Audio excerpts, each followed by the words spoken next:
का हो साली जी, कहाँ की तैयारी बा हो? रहो न जीजा, मैंने तैयार ना होकी। ओहो बुझ गई नी, मनबू ना सो। हाँ जी।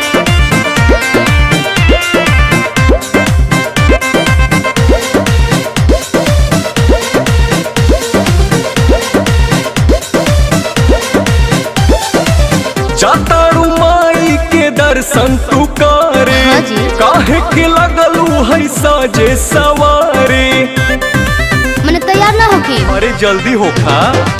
जातारू माई के दर्शन तू करे। हाँ जी। काहे के लगलू है साजे सवारे।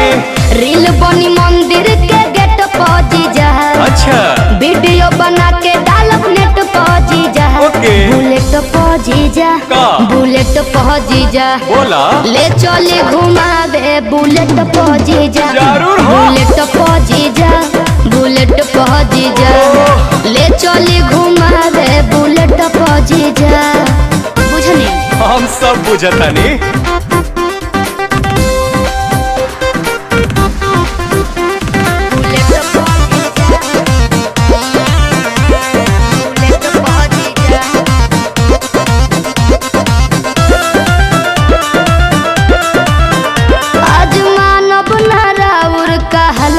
जीजा सूट पहन के तैयार बनी ललका जीजा।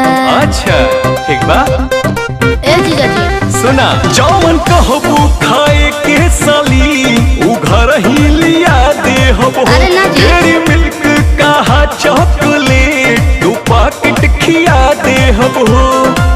मानम ना हम चॉकलेट पा जीजा। अरे चाउमीन चाट के प्लेट पा जीजा। बुलेट पा जीजा। का? बुलेट पा जीजा। बोला। ले चले घुमावे बुलेट पा जीजा। आहो। बुलेट पा जीजा। का? बुलेट पा जीजा। ले चले घुमावे बुलेट पा जीजा। अरे भागत काहे बनी? अरे कहाँ भागतानी।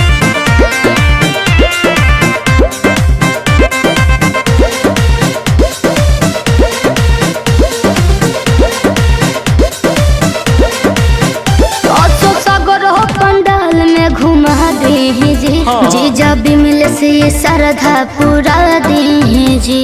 ठीक बनू, फिर कुछ ना कहो। अच्छा सुना, जयबू माई के दर्शन करे की का वीडियो बनावे जाइबू।